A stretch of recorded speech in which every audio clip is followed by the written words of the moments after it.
This is a sad and shocking day for me. Totally unbelievable. I'm totally innocent of all of these charges, and I don't know how this could happen. Today we bring you a panel discussion on the occasion of the 30th anniversary of the suicide of Pennsylvania State Treasurer Bud Dwyer. Joining us for the next hour are John Taylor, former spokesman for Governor Robert Casey, Stephen Drachler, former Harrisburg Bureau Chief for the Allentown Morning Call, and Dennis Barbagello, former Capitol reporter for the Pittsburgh Tribune-Review. Dennis, we'll start with you. What was going on the day you were called to that press conference with Bud Dwyer? I mean, what caused you to be in the room at the time? First off, we got the word from Al Benedict, who was then the Auditor General, that he was going to have a major press conference on Monday. This was late Thursday afternoon. And I go into overdrive to find out what this is all about. That Al Benedict was going to have? Al Benedict was going to make this big announcement about this big scandal coming up. So I go into overdrive and I start making phone calls to everybody I know. I get a phone call out of the blue from Mexico, from the late Senator Eugene Scanlon of Pittsburgh. He said, "I'll tell you what this is all about." And he starts to lay out this whole CTA thing. I get referred to Leonard Stacy, who was then an Allegheny County judge, former state senator, and he admits that he made the connections for this guy, John Torquata, on this contract deal. He just said, "I just made introductions."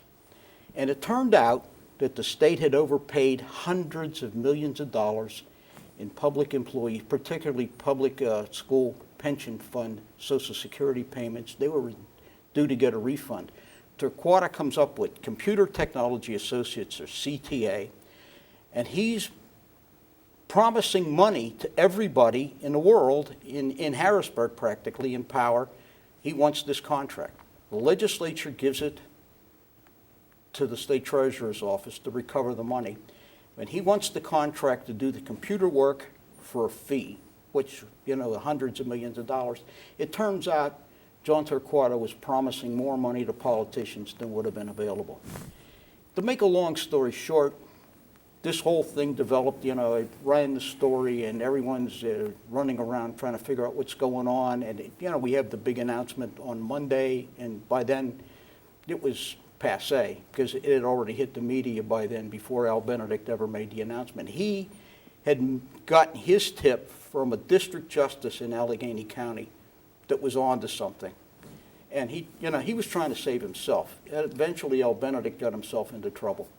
I remember talking to Bud Dwyer after this whole thing really blew up on Commonwealth Avenue, and he was ostracized or just sort of abandoned at a political breakfast. No one wanted to talk to him. He said, I told him, I said, "What happened?" He said, "I don't know, but I didn't do anything. I'm an innocent man, and this is all crazy." And then the night before he did what he did, I tried to get in touch with him. I had bad feelings, just this premonition that something was going to happen. Turned out he was having a private dinner with his wife and kids in Hershey.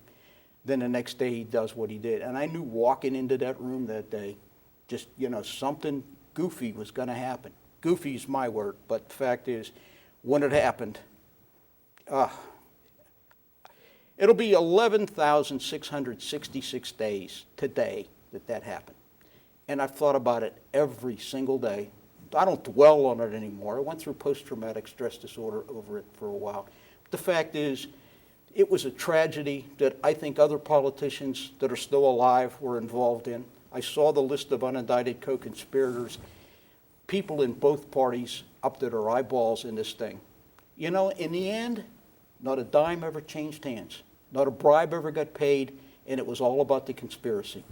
Steve Drachler, what brought you to the press conference that day?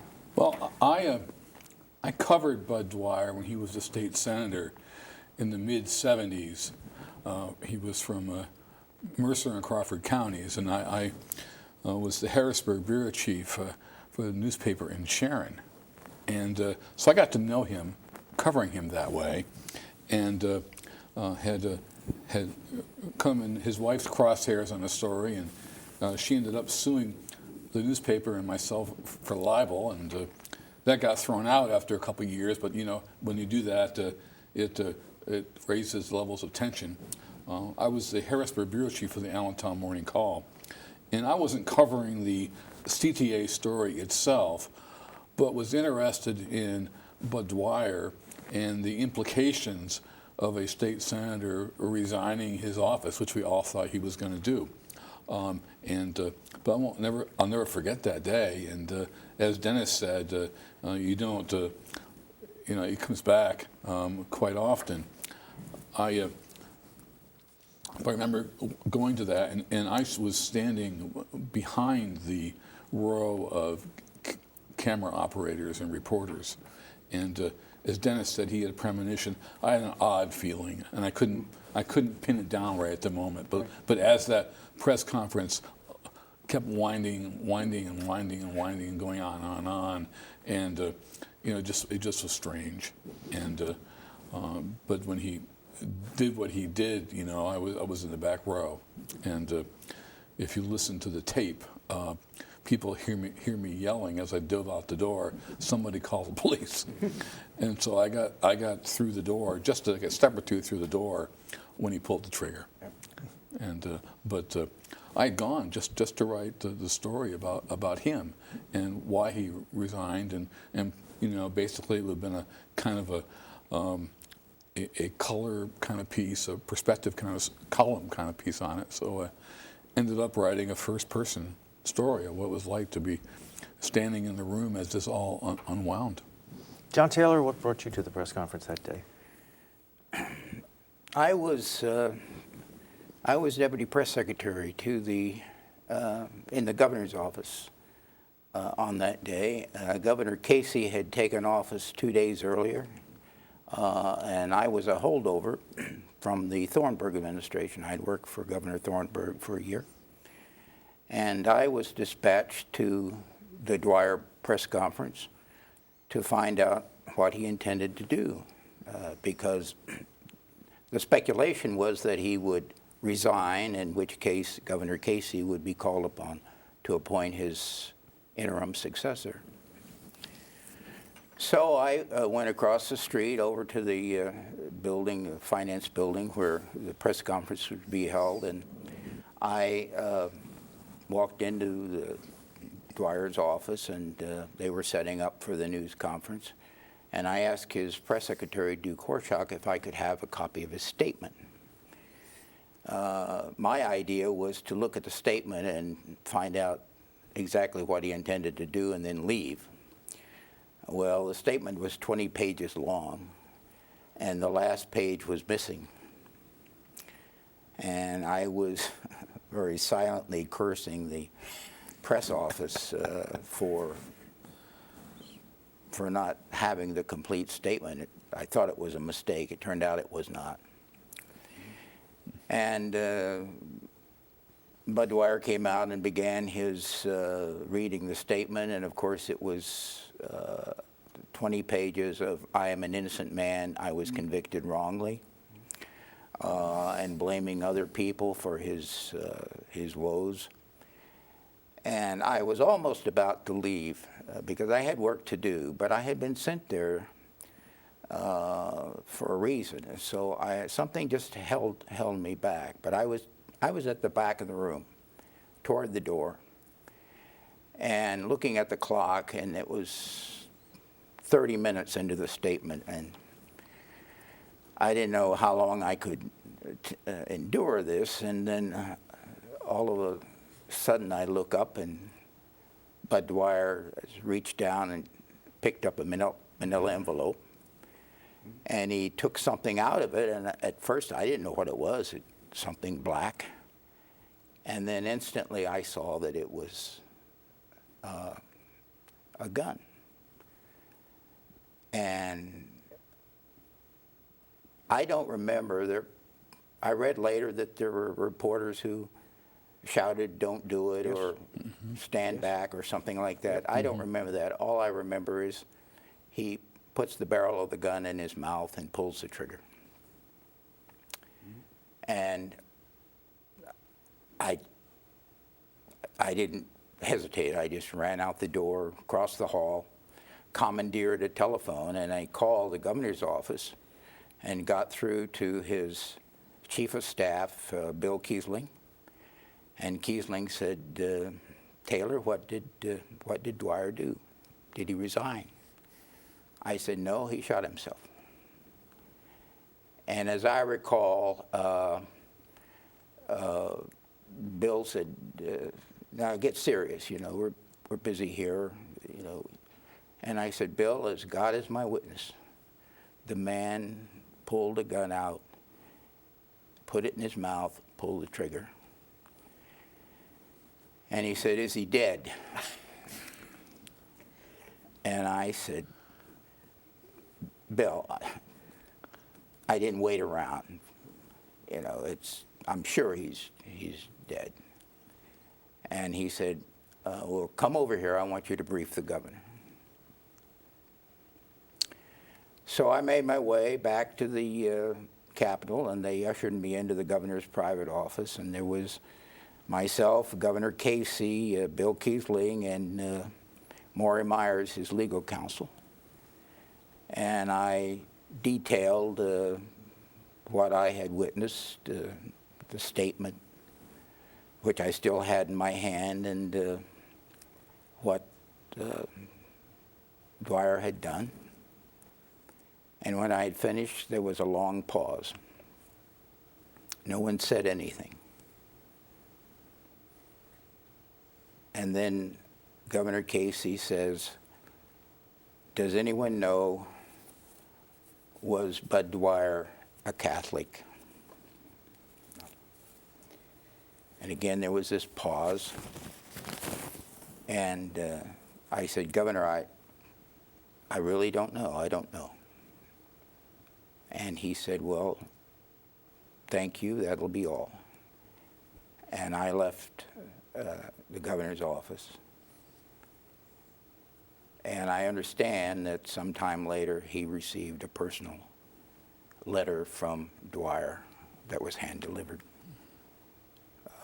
by a messenger.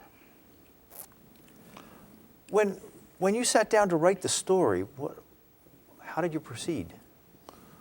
Well, I can talk to that a little bit. I guess when I heard the gunshot, I kept going down the hallway to where the security desk was when you go into that office building, and said that there's something terrible happening, and you know, the police officer there. Then I walked back towards the office, his office. I didn't go back in, but I walked back towards there and saw the pandemonium. So I went to a corner and composed myself and said a little prayer. Then I found the phone booth and called my desk in Allentown and told them what had happened. And hung around for a little while. Then I went back to my desk in the Capitol newsroom across the street. It was really a bad weather that day. It was snowing. It was snowing hard, and you know, schools were closed, and it was just, never forget, it was like the snow was like fog. It was snowing that hard. Get back and had talked to my editors again, and they decided they wanted me to write more of a first-person piece of what it was like to be there. And so I just began writing it. It just came out of what it was like to go in there and listen to it, and remembering that I was standing in the back of the line of cameras, and behind me on the wall, I remember looking back, and there were one or two in frames early American flintlock pistols, I believe, hanging there. And then the more I thought about it, you know, being there, the more unsettled.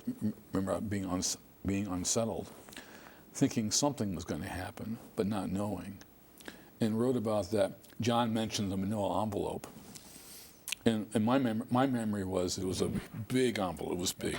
And in my mind's eye, when he pulled out that gun, you know, that was back during the time of the Dirty Harry movies and the long .44 caliber. And so I thought it was like a .44 caliber. It turns out it wasn't. It was a .357 with a little longer barrel. But I wrote about the description. I wrote about you know, him going on, and wrote about the reporters. When you were there was the TV cameras, and that was before the days when we had all the instant cameras, and they were big things, and you know, and there were reporters actually sitting on the floor, and there was the late Fred Kuzik from the Enquirer was sitting on the floor down there. David Morris from AP was in the same area, and I remember they both talked afterwards. They thought he was going to shoot them, because they had written the most tough stories about him over those last few years, and so no one knew. And so I wrote about people didn't know what he was going to do, you know, and wrote about my own fear. Wrote about you know, diving out the door. That's what I remember was when I saw the gun, he's going to turn it on us. Yeah. And I got low because I figured he's going to point that gun out. Then I got outside, out to the office. I ran into Steve. And I remember touching Steve, and I said to myself, may God have mercy on this man's soul. Yeah. We were both in a moment of prayer. Yeah. You know, and it was one of those deals. I was convinced that he was going to try to do harm to everybody that he thought harmed him.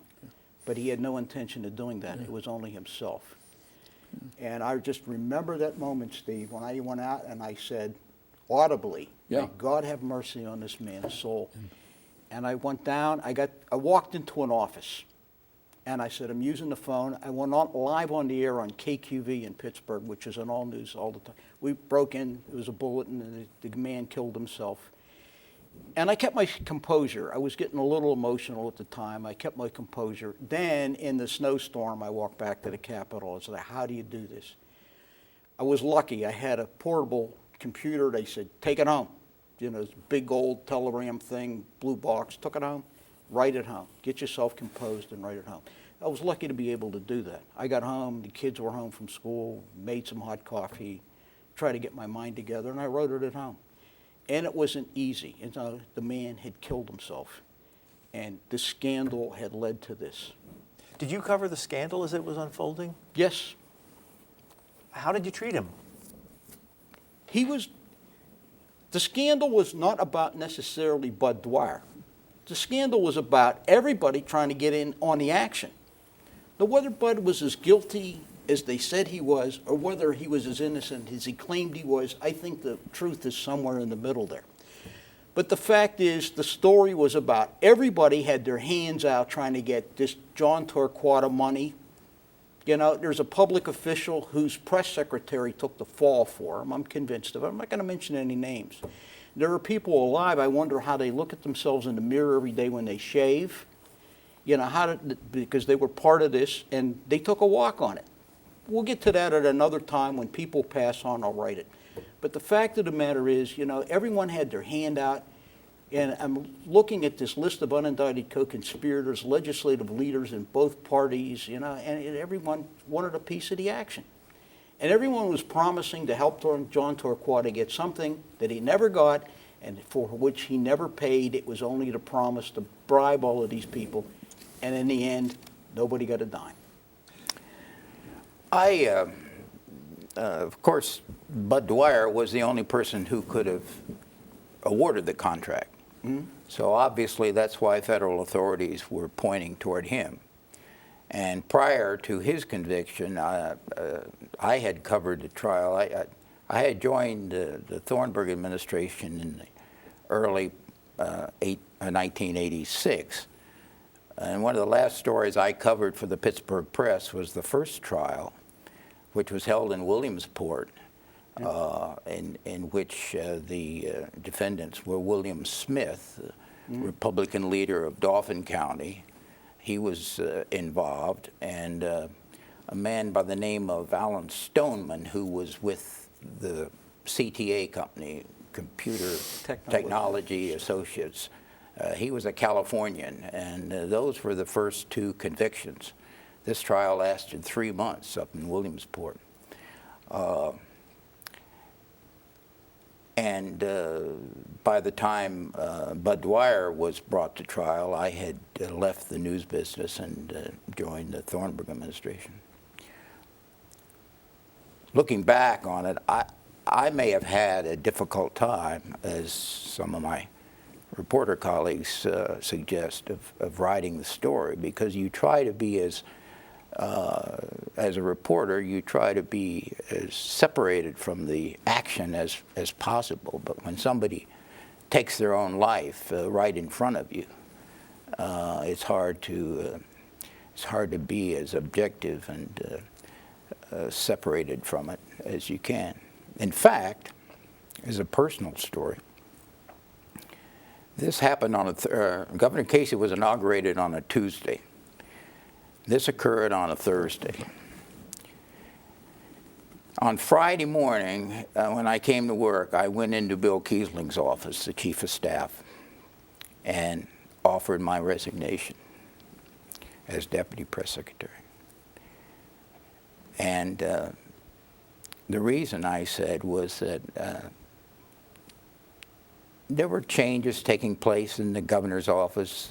Some of the people that I'd worked with in the Thornburg administration were leaving or being dismissed, and new people were coming on, and this transition was, I didn't know whether I could.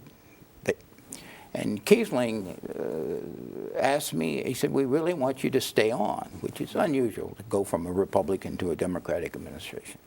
He says, we really want you to stay. And he said to me, I think you're upset by what you witnessed yesterday.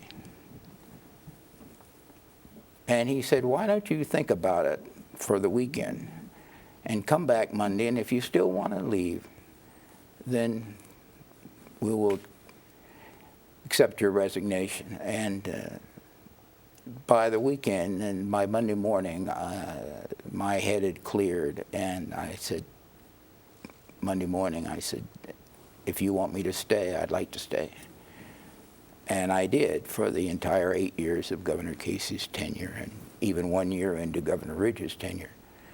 But I will always be indebted to Bill Kiesling for talking me out of doing something which I obviously was a rash decision on my part and probably had a lot to do with my experience with the Dwyer. The Bud Dwyer trial and the scandal around it unfolded during the Thornburg administration. How was that perceived by the people within the Thornburg administration?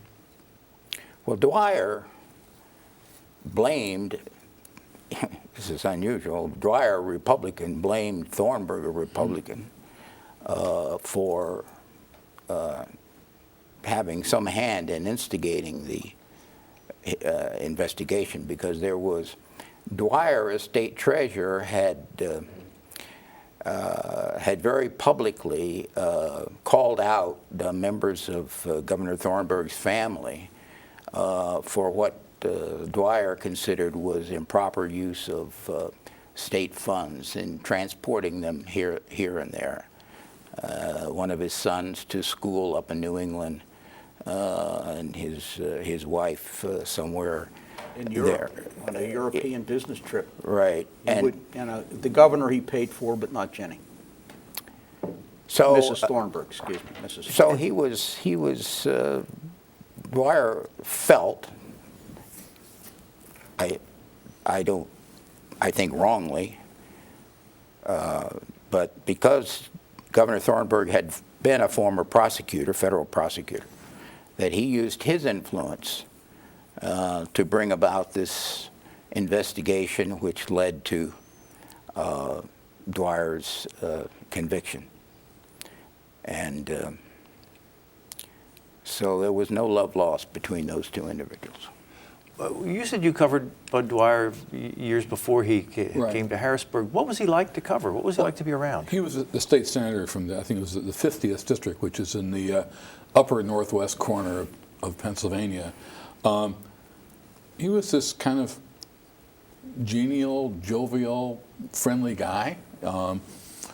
Liked to talk and was relaxed, and I wouldn't say he was a legislative star, but he was, and worked on constituent services. Was always, he was available whenever I needed to talk to him. When I ran crossways with him was when I did a story based on a Pennsylvania Crime Commission report dealing with the bail bonds business in western Pennsylvania, and his wife worked for one of the figures in that investigation.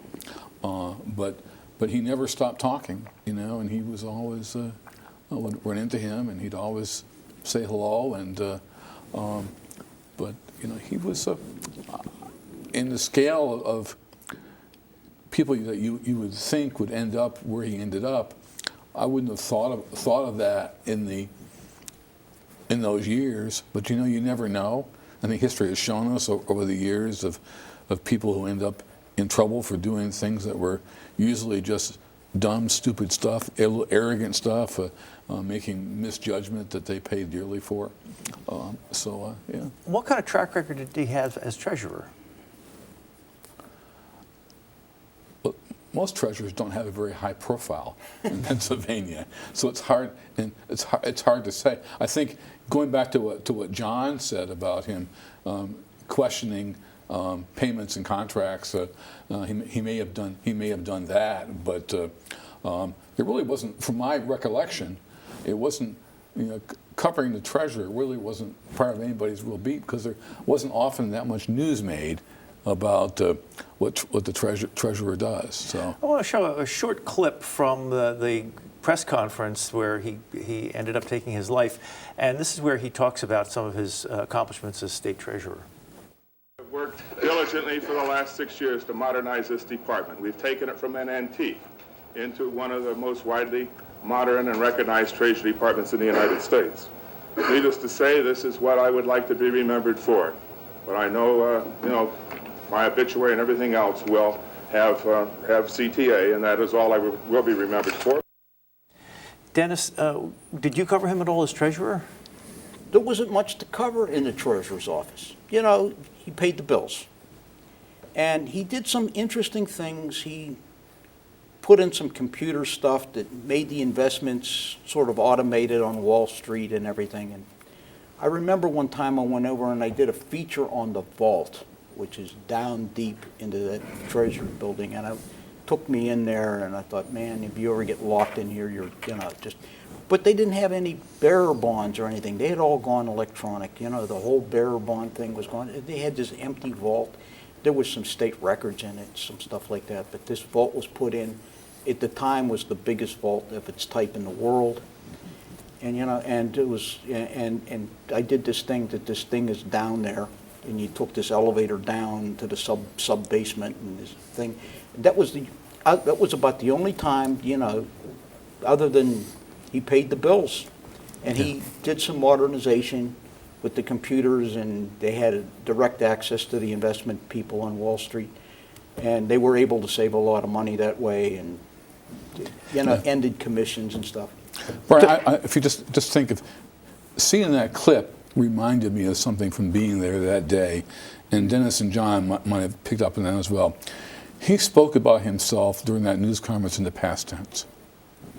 That was the way he spoke during that. That's what was unsettling. I think that much of it was in the past tense.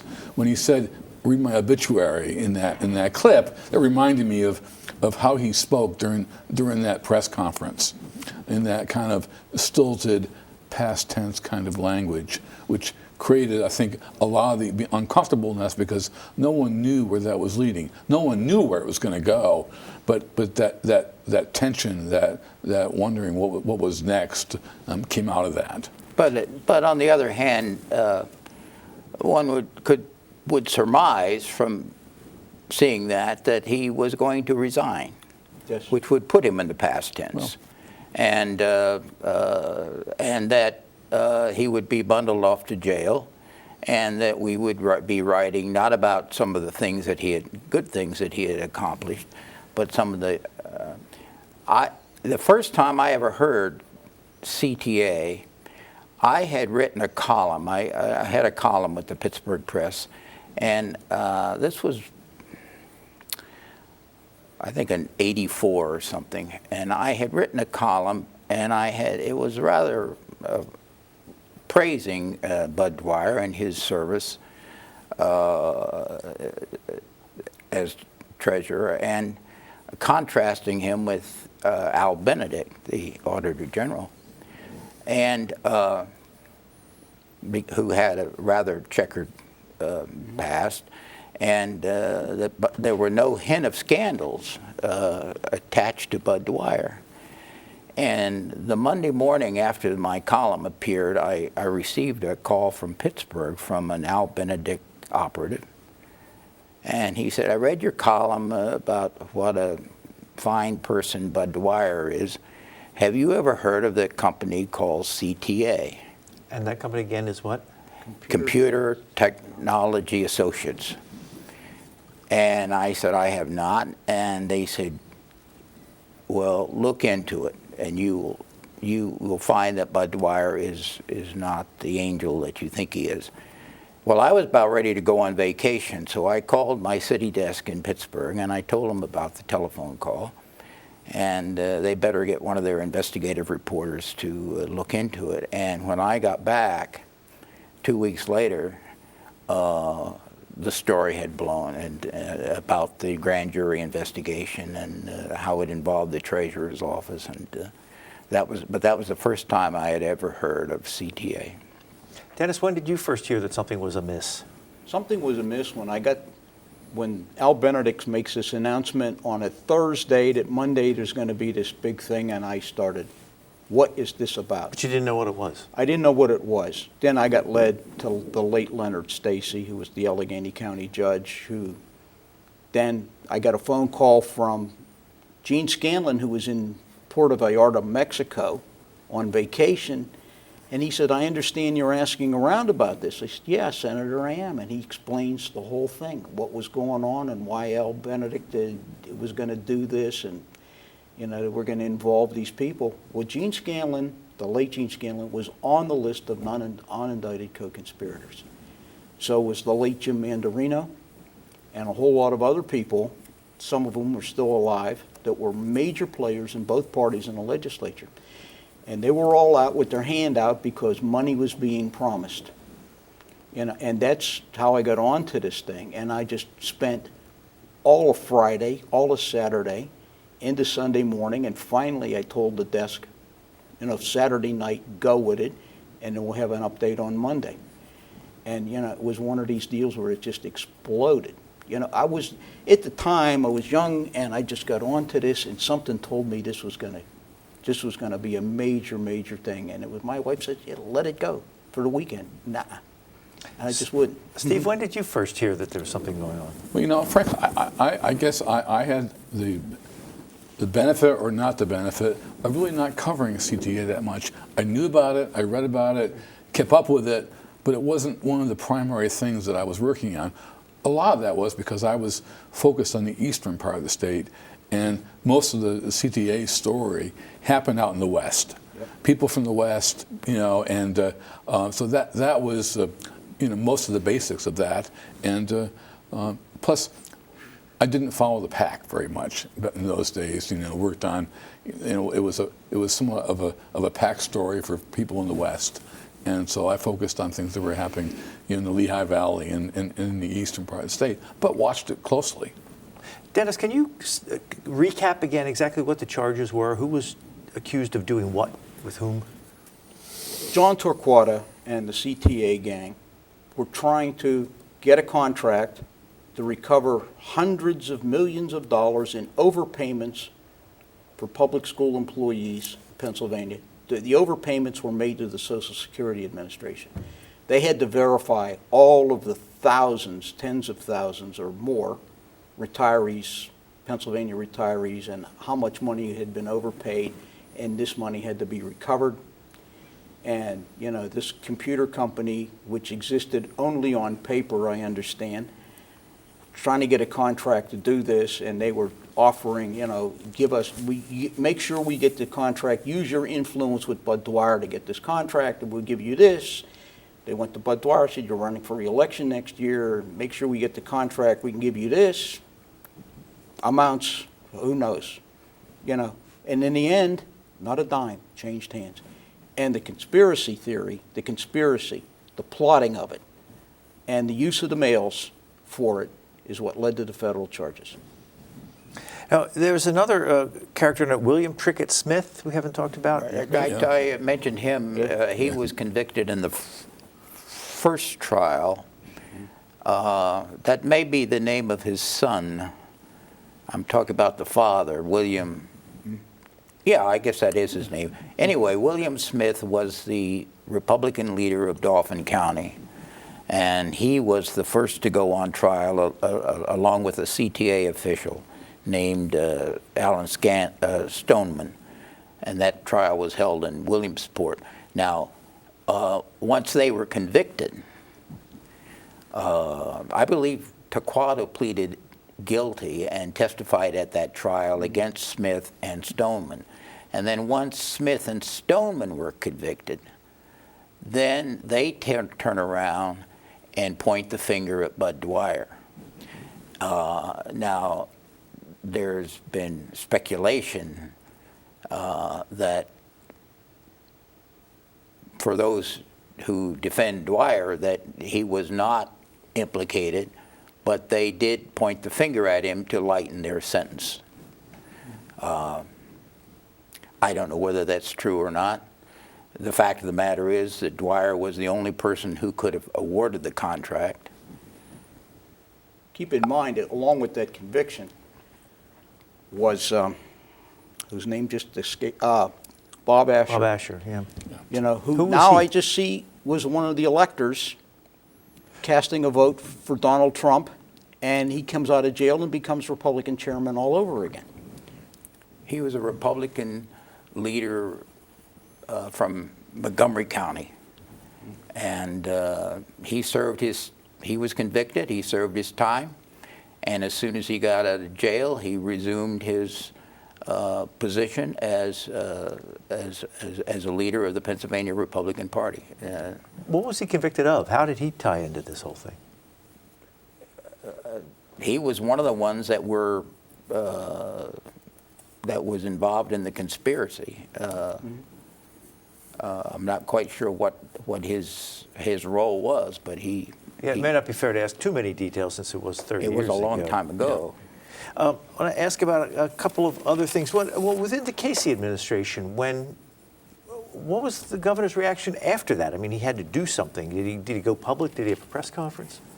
He received a message from Bud Dwyer within minutes after I left the office, and it's a letter. And my recollection is that the letters, first of all, congratulated Casey upon his inauguration as governor. That had been 2 days earlier. It happened 2 days earlier, and they had been colleagues in the state Senate, so they knew each other well.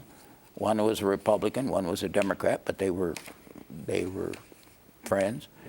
But the important part of the letter was that Dwyer wrote that by the time you read this, I will no longer be treasurer of Pennsylvania, and asking Governor Casey to appoint his wife, Dwyer's wife, to succeed him in the treasurer's office. And that Governor Casey did not do. How was media coverage of the suicide overall? I mean, you talked about what you did in newspapers. How did other newspapers cover it? National news, television? It was a national story. It went all over the world, frankly, you know, and it became photos of Mr. Dwyer, you know, prior to the act of pulling the trigger. There was controversy over the graphic nature of the photos and the video that was taken. It was a stunning kind of event that just captured attention of the nation for a couple of days, and created a kind of a whirlwind of controversy here in Harrisburg, because TV stations ran pieces of it. One ran the entire tape twice, and kids were home from school that day because it was a snow day, and so there was a lot of consternation over that, and you know, and it affected so many people. I don't know just what his intent was, but the way it worked out was, you know. Well, let's take a look at the clip of the end of the press conference when Bud Dwyer takes his life. Just so you know, we freeze the video just before he pulls the trigger, so we left out the most graphic parts, but let's take a look at that.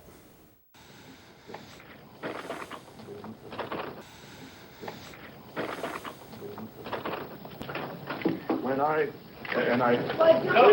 Please leave the room if this will. Don't.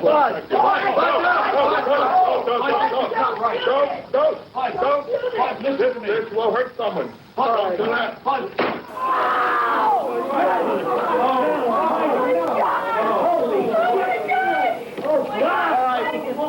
Settle down. Don't panic, please. Don't panic. Steve Drachler, what goes through your mind when you see that?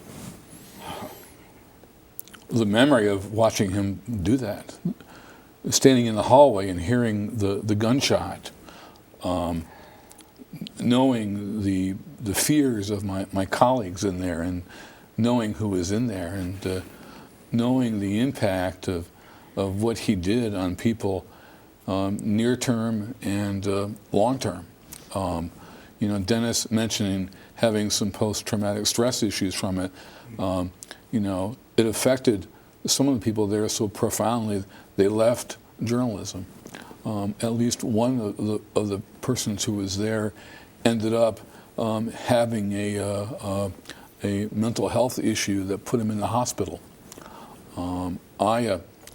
As for me, I know that, and I still have this to this day, when somebody goes up to a lectern to make a speech or to announce his or her resignation or something that's controversial, I look for an exit.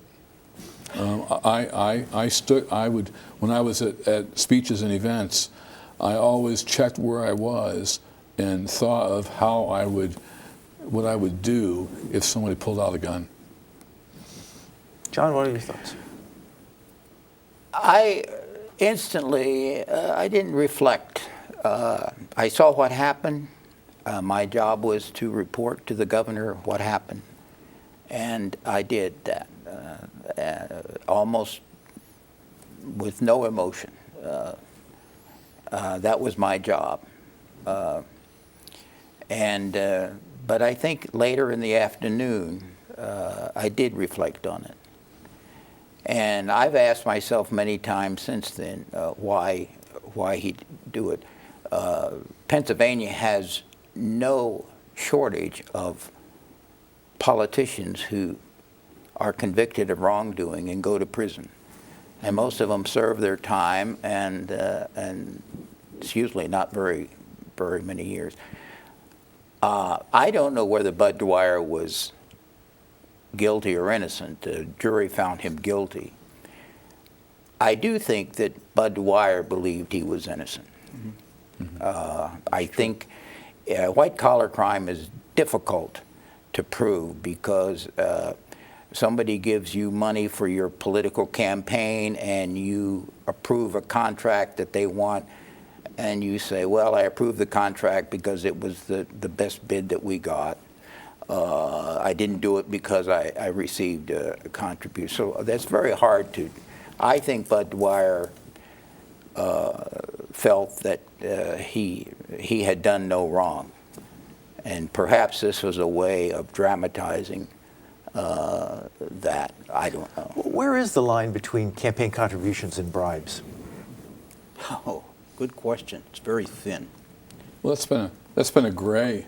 I mean, the quid pro quo has always been a very difficult thing to resolve. We see that in today's system as well, when money speaks, and yet people accept campaign contributions, and and it's hard to see whether that buys access in terms of being able to get to an official, or whether that buys a result in legislation or some sort of other action. And that's always been the difficult piece. The legal technicality here is if he was going to be sentenced, Bud Dwyer was going to be sentenced the next day, he would have gone to sentencing, he would have lost his pension, his wife would have lost all the benefits and everything. So if he resigned, that would have been preserved because the conviction was finalized at sentencing, so he would have left office before the conviction was finalized. So but he killed himself. So he preserved his pension benefits, and all the death benefits went to his wife anyway. He wanted to make a political statement. Then a few years later, a rock band comes out with a song called "Hey Man, Nice Shot." And it was about this. And I remember talking to this band's manager, I think it was Filer or something was the name of the band. It was a heavy metal band. He said, "So what?" I said, "Man died and you're glorifying this thing." That angered me as much as having to witness Bud Dwyer kill himself. And I talked to his wife about his widow. She was living in Arizona at the time, and she was furious to find out about it. Yeah. Brian, if we can just go back, Dwyer's pension and his benefits in 1987 totaled $1.25 million, which is a lot of money. He had been in the legislature for 15 years. He'd been around, however the multiplier was back then, between the legislature and being treasurer, his death benefit package totaled that $1.2 something million. So, and it's always been speculated that was part of the reason was to protect that for his family. Also was speculated he wanted to, doing this, punish people, besides maintaining his innocence, that thought this would punish people, for doing this to him. So no one's been able to resolve that, and no one, I believe, will ever do that. But John, what did the Casey administration think of the media coverage following it? I don't recall that we had any problem with the media coverage. I think it really didn't involve us directly. My story about Governor Casey's comment, I did not share with the media at the time. But what Governor Casey did do very quickly was to appoint his financial advisor, G. Davis Green, to be the interim successor, who, in my opinion, was probably one of the best state treasurers we've ever had. Unfortunately, he could only serve a limited amount of time because before he could be confirmed by the Senate, he had to promise that he would not run for the office. But there are no real qualifications to be treasurer of Pennsylvania because you have a staff that does all the accounting work. Dennis, was there talk in the newsroom about how to cover this and what was appropriate and what was not appropriate? I get back to the newsroom after it happened, and by then I'm talking to my desk, and they said, pick up that big, heavy blue box, that early portable computer, take it home. So, the talk was very interesting. I got a call from a man who'd spent 50-some years in the newsroom, late John Scottson, and he said to me, first question when I picked up the phone, "Are you okay?" Yeah. I said, "Yeah, John, I am." I said, "Have you ever seen anything like this?" He said, "No," but he said, "I want to make sure you're okay." John was a great old guy. He was one of my heroes, and I was really flattered that he picked up the phone to call me. And he said, "I don't know, what's the scuttlebutt or whatever it was." I won't use the word he used, but the fact is, what are they talking about? I said, "Right now I'm trying to get home, get out of here, and everyone's talking about AP's running bulletins. UPI at the time had a big bureau there. They're doing their thing.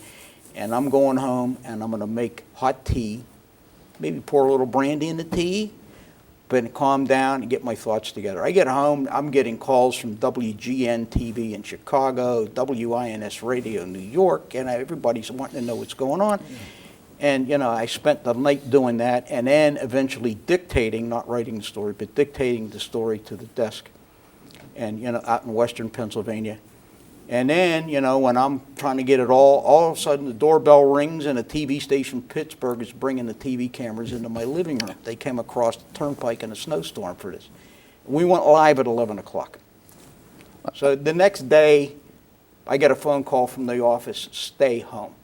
Just stay home. Get over it for the weekend."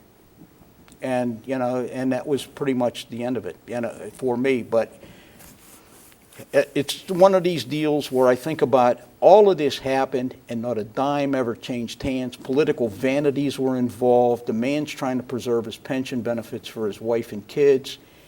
And all of this began to settle in as the night went on, and it was the way I finished my day. Steve, were you in any discussions? I was in the newsroom that whole afternoon into the evening, in fact, and there was conversation, you know. There were also a lot of commiserating and seeing if we were okay, each other were okay. Reporters aren't generally a real huggy kind of group, but but to the point of showing that care and concern for each other and seeing how we were and how we were talked about how we're going to approach it, and watching what the wires were doing. The graphic nature of the video quickly became an issue because the Harrisburg stations ran it, and the late Paul Vathis, the AP photographer, whom you could hear on the tape saying, "Bud, don't do it. Bud, don't do it." He kept his finger down on the trigger and taking the photos. And he talked about afterwards what that was like. Do you know if he had done combat photography? Yes. He was Ike's personal photographer in World War II. General Eisenhower at the time. He was Ike's personal photographer in World War II. He'd been a Marine photographer. Somehow he got assigned to Ike. So he had been around. I don't know if he saw combat, but he certainly saw Ike in Europe and all kinds of stuff. But and there's something too when this happens. You click into a different mode. As a reporter, I think when John talked about his reaction, I think that's the reporter in him. You switch into a different realm, and you just report. You do your job, and that's what we all did that day. And people were telling him not to do it, but nobody stopped reporting it. Nobody stopped covering it. The videographers kept their cameras running. The photographers, everybody kept doing their job. What do you think of the appropriateness of how much television stations chose to air?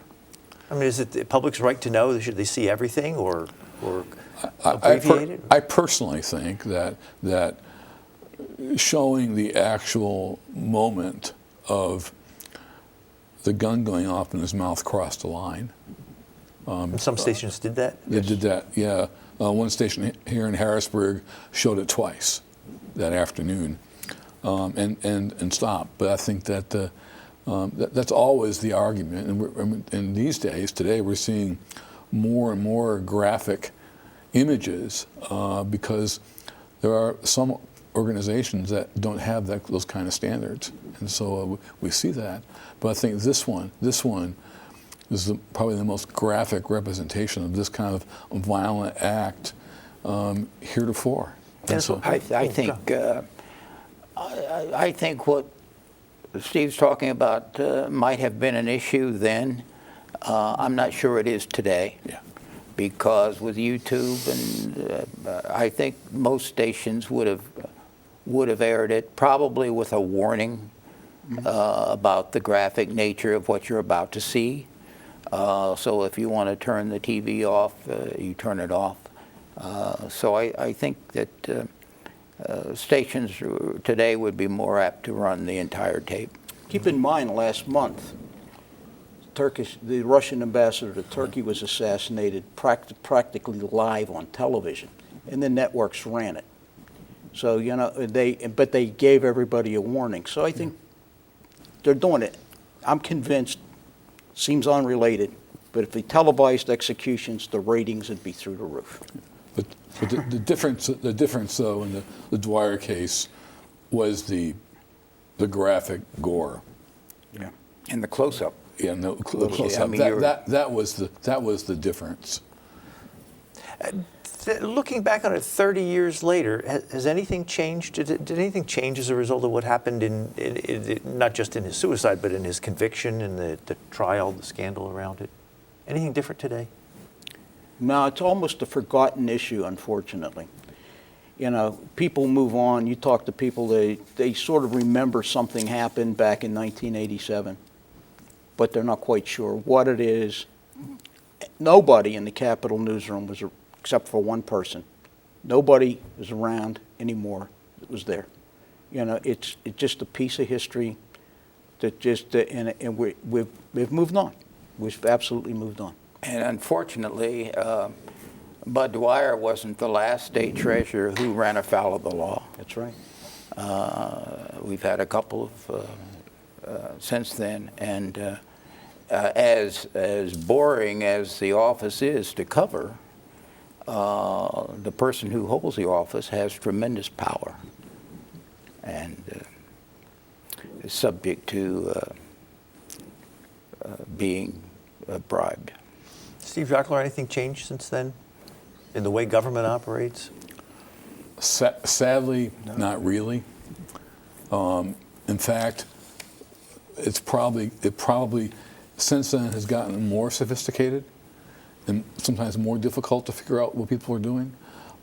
People have found other ways to exploit the system, other ways to do end arounds on it, to get personal gain from their official position.